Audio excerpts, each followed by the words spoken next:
दोस्तों कादला में एक मरतबा एक जमीन का टुकड़ा जिस पर झगड़ा चल रहा था। मुसलमान कहता था कि ये हमारा है, हिंदू कहता कि ये हमारा है। चुनाचा यह मुकदमा बनकर अंग्रेज की अदालत में जा पहुंचा। जब मुकदमा आगे बढ़ा तो मुसलमान ने ऐलान कर दिया कि इस जमीन का ये टुकड़ा मुझे मिला तो मैं इस पर मस्जिद बनाऊंगा। हिंदू ने जब ये सुना तो उसने भी जिद में कह दिया, ये टुकड़ा अगर मुझे मिला तो मैं भी इस पर मंदिर बनाऊंगा। अब तक बात दो इंसानों की इनफरादी थी, लेकिन अब इसमें रंग इज्तिमाई डल चुका था। हत्ता कि इधर मुसलमान इकट्ठे हो गए और उधर हिंदू इकट्ठे हो गए और मुकदमा एक खास नोयत का बन गया। अब सारे शहर में कत्ल गारत हो सकती थी, खून खराबा हो सकता था। तो लोग भी बहुत हैरान थे कि आखिर नतीजा क्या निकलेगा। जज अंग्रेज था, वो भी परेशान था कि इसमें कोई सुलह सफाई का पहलू निकाला जाए। ऐसा ना हो कि आग अगर जल गई तो इसको बुझाना मुश्किल हो जाएगा। जज ने मुकदमा सुनने की बजाय एक तजवीज पेश की कि क्या कोई ऐसी सूरत है कि आप लोग आपस में बातचीत के जरिए मसले का हल निकाल सकें।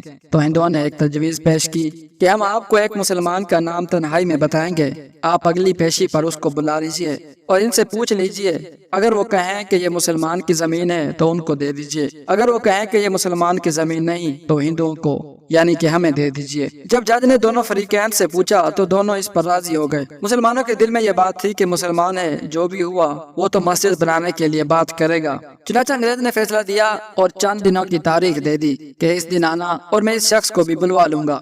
अब जब मुसलमान बाहर निकले तो बड़ी खुशियां मना रहे थे, सब कूद रहे थे, नारे लगा रहे थे। हिंदुओं ने पूछा अपने लोगों से कि तुमने ऐसा क्या कहा है। उन्होंने कहा कि हमने एक मुसलमान आलिम को गवाह बना लिया है कि वो अगली पेशी पर जो कहेगा इस पर फैसला होगा। अब हिंदुओं के दिल मुरझा गए और मुसलमान खुशियों से फूले नहीं समाते थे, लेकिन इंतजार में थे कि अगली पेशी पर क्या होता है। चाचा हिंदुओं ने मुफ्ती इलाही बख्श कांधेलवी रहमतुल्लाह अलैह का नाम बताया कि जो शाह अब्दुल अजीज रहमतुल्लाह अलैह के शागिर्दों में से थे और अल्लाह ने उनको सच्ची सच्ची जिंदगी अता फरमाई थी। मुसलमानों ने देखा कि मुफ्ती साहब तशरीफ लाए हैं तो सोचने लगे कि मुफ्ती साहब तो मस्जिद की ही जरूर बात करेंगे। चाचा जब अंग्रेज ने बताइए मुफ्ती साहब ये जमीन का टुकड़ा किसकी मलकियत है, उनको चूंकि हकीकत हाल का पता था, उन्होंने जवाब दिया कि ये जमीन का टुकड़ा तो हिंदू का है। अब जब उन्होंने कहा कि ये हिंदू का है तो अंग्रेज जज ने अगली बात पूछी कि क्या अब हिंदू लोग इसके ऊपर मंदिर तमीर कर सकते हैं। मुफ्ती साहब ने फरमाया जब मलकियत उनकी है तो जो चाहे करें, चाहे घर बनाएं या मंदिर बनाएं, ये उनका इख्तियार है।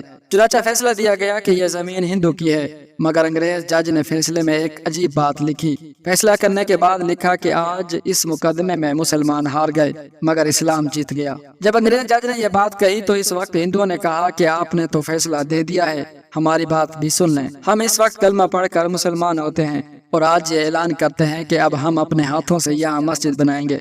दोस्तों अकल कह रही थी कि झूठ बोलो कि मस्जिद बनेगी। हजरत मुफ्ती साहब ने सच बोला और सच का बोल बाला हुआ। सच्चे परवरदिगार ने इस जगह मस्जिद बनवा कर दिखला दी। कई मरतबा नजर आता है कि झूठ बोलना आसान रास्ता है और सच बोलना आसान रास्ता नहीं है, ये कांटों भरा रास्ता होता है। झूठे शख्स से अल्लाह ताला नफरत करते हैं और इंसान भी नफरत करते हैं। इंसान एतमाद खो बैठता है, एक झूठ को निभाने के लिए कई झूठ बोलने पड़ते हैं। लिहाजा आप भी सच्ची जिंदगी को इख्तियार कीजिए, इस पर परवरदिगार आपकी मदद फरमाएगा।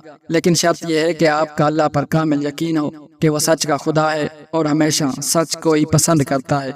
अल्लाह हाफिज।